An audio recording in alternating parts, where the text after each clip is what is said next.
Hello, welcome back to my channel. Today I wanted to talk about something that I've heard a lot of people talking about online and in person, and something I myself have dealt with. And that is reading. Reading as an adult and why people don't read anymore. So, what I've heard from a lot of people is that they don't read anymore. As after they've left school, whether that be high school or college, whenever they stopped requiring reading, having required reading assigned to them, they stopped reading. And, I've heard it attributed to a lot of causes. Some people say they're busy, some people say reading is difficult for them, and some people say they haven't found the right book, or other things I've heard. But a common thread that I have seen is sort of this gifted syndrome, gifted kid problem, that when they were a kid, when they were in primary school, they would read all the time, or they would be described as an avid reader. They couldn't get enough of books, and that was definitely me as a kid as well, reading on the playground when I didn't have friends, and whatever, being placed in the advanced reading program. It's different everywhere, and not that being advanced means you're, you know what I mean, like, just you loved to read as a kid. You would stay up under the blankets with a flashlight, and you'd stay up all night just to finish that book. So why don't you read anymore? There's a lot of reasons, but I've started to read again, as you probably have seen, making lots of book-related videos on my channel. And I do love to read, and so I wanted to give some tips. Some I've heard other places that have helped me, and some I've kind of figured out just from my own experience, and I wanted to share them. Some of these are more common, you might have heard them, and some are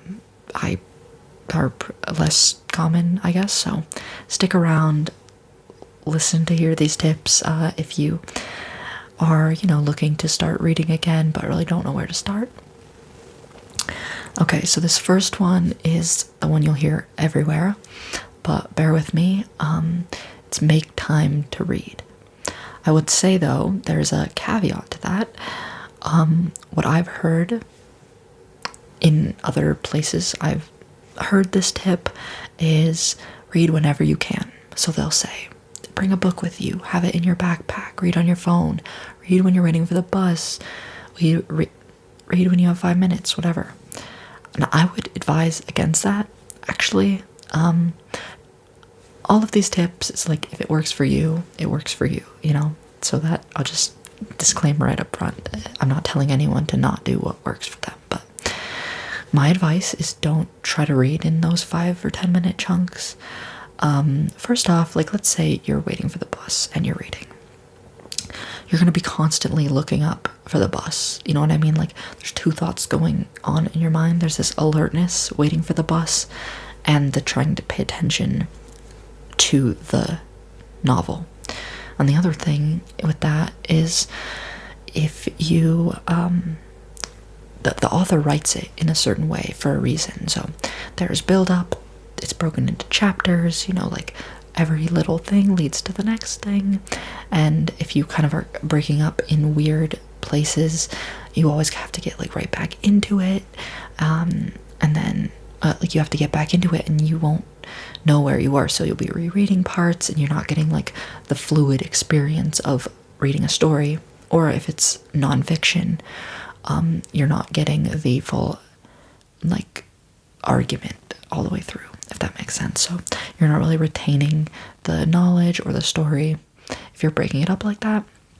So when I say make time to read, I recommend setting aside a good enough chunk to get into the book, to really sit and read. So knowing what that is for you, I would say probably a minimum of 30 minutes. 30 minutes is a good chunk, because if you are busy, that's like a good amount of time to set aside. Maybe 30 minutes to an hour, something like that. And if you can't fit that in daily, you know, maybe an hour a couple times a week, you know, whatever that time is to read. Something consistent. If you're making goals for yourself, for example, which I always recommend, I'm a very goal-oriented person. Keep your commitments to yourself. You know, respect yourself enough to keep your own commitments, but don't make ones you can't keep then. So if you're saying, I'm going to read an hour every night, and you haven't been reading at all, like, that's not realistic. So I recommend set a realistic goal. You can always go up from there, you know, but if you make a minimum goal, go with that. So that is what I would say. Set aside enough time to immerse, but not too much time that you can't keep the commitment to yourself. Okay, make time to read. That's pretty self-explanatory. The second one, I've heard this tip some places, but this was like the game changer for me, is it's okay to give up on a book, and actually that's what you should do. So I've heard book YouTubers, or, you know, book people talk about like something called a reading slump, when you are reading and then like suddenly you don't like to read anymore, or like yeah, you just stop reading, go through a period of not reading. What put me in reading slumps was when I had a book that I felt like I had to finish. Either I owed it to myself, or someone recommended it to me and I really wanted to read it for them. I just wasn't feeling it. So I would have a book like on my nightstand or on the coffee table, whatever, with my bookmark in it. I'm gonna read that, and then you never want to read it, so you never read. So if you're going through that, if there's a book that you really just cannot read, you try to read it and it's just dragging you down, just give up on it. And I would say, you're not gonna read it, take the bookmark out. Don't put it under your book, you know, I'm looking at a book, I have a bookmark in right now, but you take the bookmark out if you know you're not gonna read, you know what I mean? Because it'll loom over you. It'll make you feel guilty when you read. So just read books you enjoy, you know. If there's, let's see. Well, I'll get to that later. Yeah, I have a list of things, or I would totally just ramble on. So yeah, and then that way I can split it up into chapters in this video too. So yeah. So yeah, give up on books that are stopping you from reading as a whole. You can always come back to them, but come back to it at a different time. You know, start a new session with a fresh mindset. Okay, this one has also really helped me. I don't remember where I heard it. I heard this from someone like a long time back, but never stop at the end, or like right at the beginning between books. So you finish a really good book during your 30-minute reading session, let's say in 20 minutes, so you have 10 minutes left in your reading session or whatever. Start a new book. I think part of this goes back to like the gifted kid thing, and I don't know, kind of has to do with ADHD, but just people in general.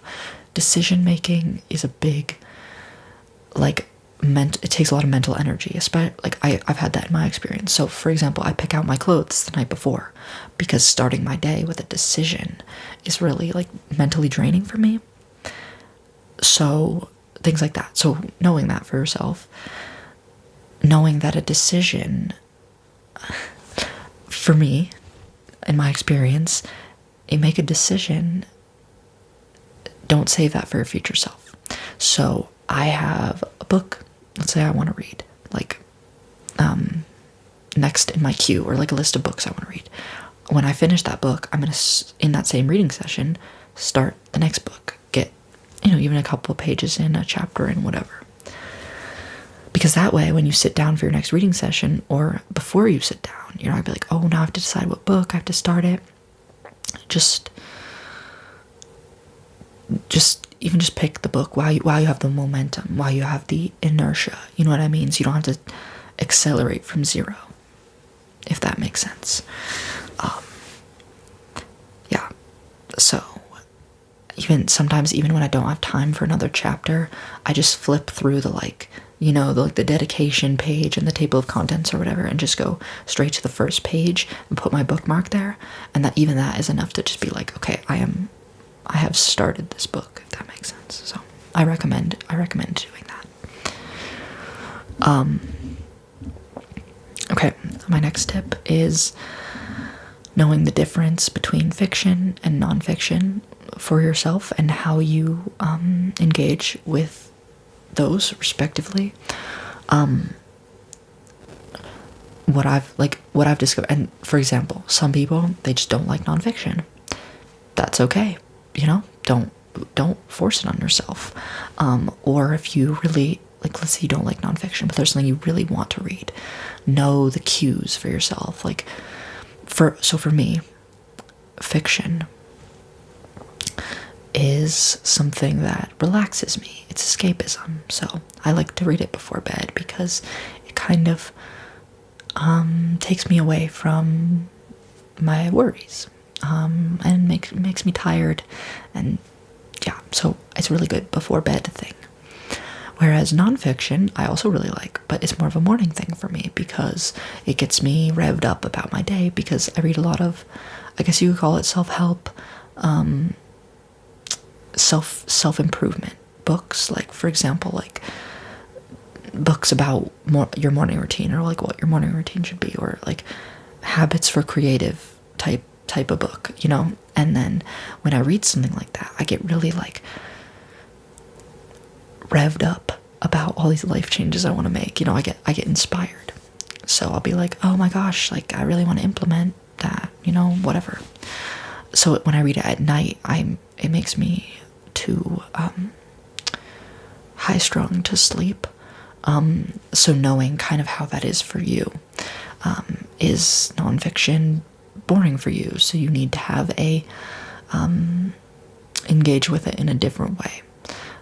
Don't try to treat every book as the same. Know what atmosphere helps you read. And I guess that's a tip on its own, but knowing that atmosphere and what you need will be different for whichever book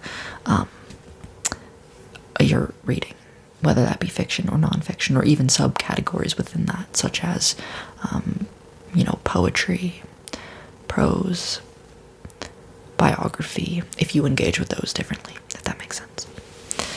So, okay, my next tip, I could have a whole video on just this, but I'll try to make it brief.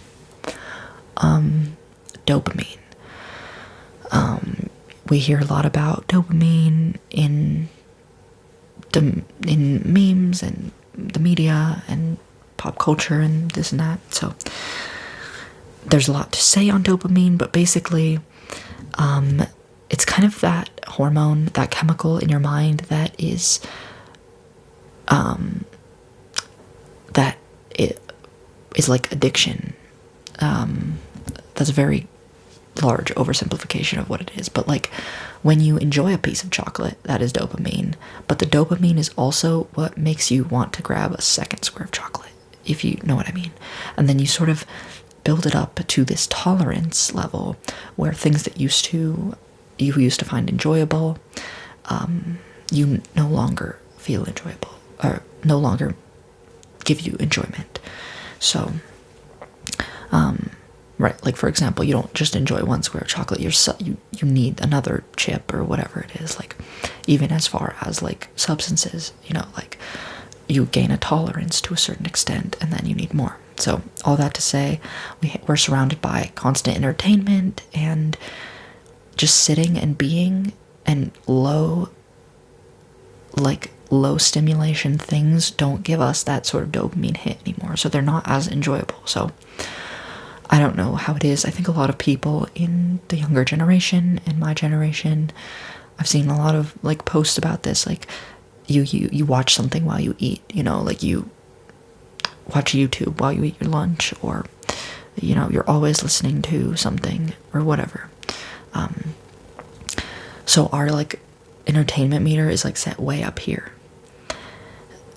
So something that's been helpful for me, and I'm always kind of trying to improve this, but like I limit my social media time 15 minutes a day. I have a thing on my phone that shuts it off.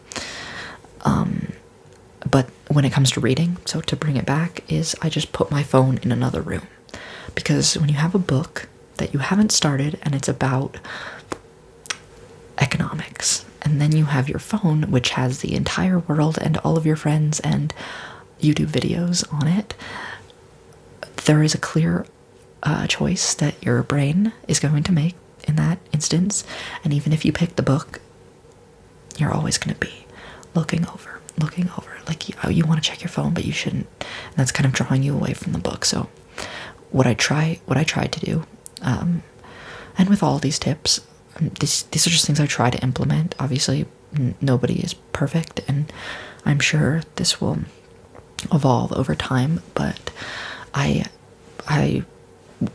reading time is at night, so I will set my alarm, plug my phone in, and then leave it for the rest of the night. So then I go read, and it takes a minute for my brain to like settle down. I kind of tap my pockets like with that reflexive, like I need to impulse check my phone. But when I don't have it with me, it can't be a distraction to when I'm reading. So then I turn that energy, I put that energy into a book.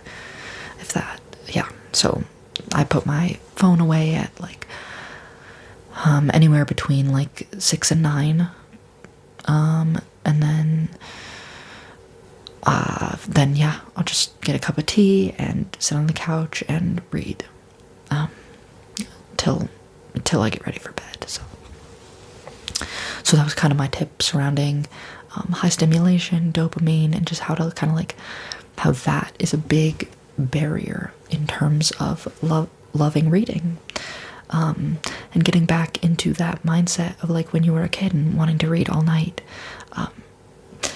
when the book was the most engaging thing you had versus the world of entertainment. Ultimately, make that choice of like what makes you feel more fulfilled in the long run. Is kind of what made me really question it and think about it. Like, social media is a good distraction, and sometimes you think it's doing more for you than it is. And I guess not just social media in general, like entertainment, constant entertainment. But when you look back on it 10 minutes into the future, 10 days in the future, 10 years into the future, or even from the perspective of like at the end of your life, you think, how do I want to have spent that time versus me now? How do I want to spend that time? Those are different answers. And I tend to want to trust the future me. Like, what do I want to have done with my life? If that makes sense. So anyways, I think that's kind of turned into more of like a life ramble, but reading can be a really good outlet, or rather, reading can be a good method into taking control, regaining control over your attention span and your mind and your dopamine centers, I guess. That it certainly has helped me. Okay, now going back to kind of tip 2 and 3, reading multiple books at once can actually be a great way to make yourself read again. So let's say you're really interested in like philosophy, and you want to read Meditations by Marcus Aurelius, and you start it and you're like, oh, this is really boring, but I want to read it. I want to learn about Stoicism. Don't let that stop you from reading. So you're not going to give up on it. Let's say you decide you want to continue, but then have something else at hand for when you want to read, but you don't have the brain power to push through something more in-depth or philosophical, or just something you don't really want to read as much.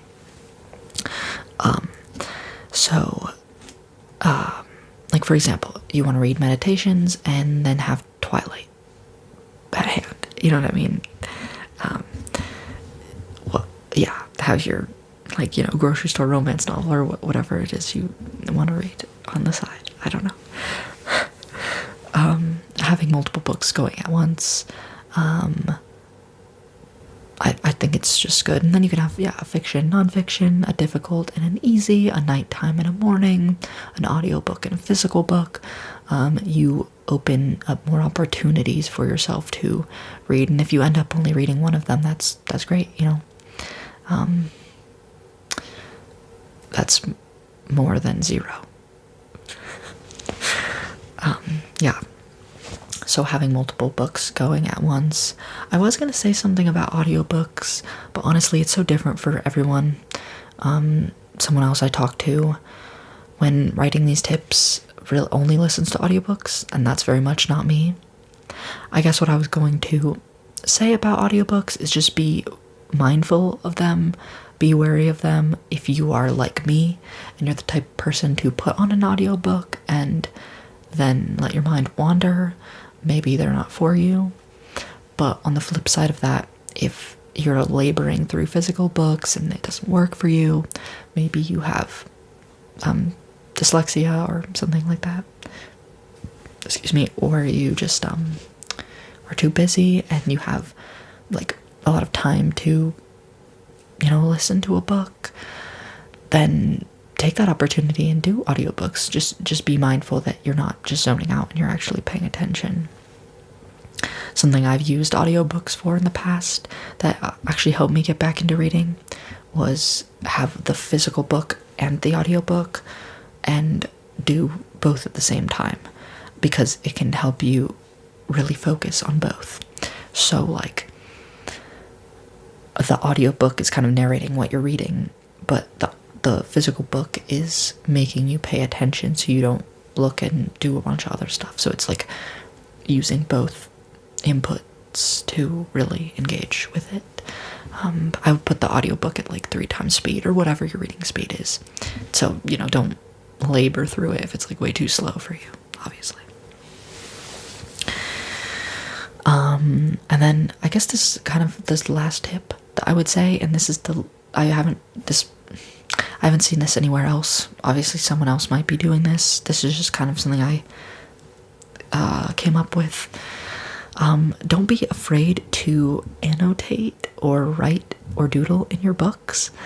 Do it in pencil if you're unless you're brave and confident. Because we learn to annotate in middle school or high school, and it's always like you have to annotate for a certain thing. You're reading a book you don't want to read, and then you have to annotate for every time there's, I don't know, metaphors or something like that, and it's like it's taking away from the enjoyment of the reading. And I remember back in high school or whatever, when I had to do that, I would want to write something just about the material in general. So like I would be like, oh my god, did she really do that? Or like just like, damn, that's a long distance, or what, reading the Odyssey, it's like, really? I would do the same thing. Or I don't know, you know what I mean? Like, you want to make commentary, you want to engage with the material, the characters, like they're your friends, or be curious, be incredulous, be inquisitive as you read. You don't know this word, you want to underline it, you want to look something up later. Oh, what is this psychological concept? Look it up. Or whatever it is. Writing in your books can be another way to engage with it that is on another level, a personal level. And like I even said, write in them or doodle in them. Just doodle in the margins. I guess this is like very cliche, but like life is too short to be scared to do something like that. Material possessions, like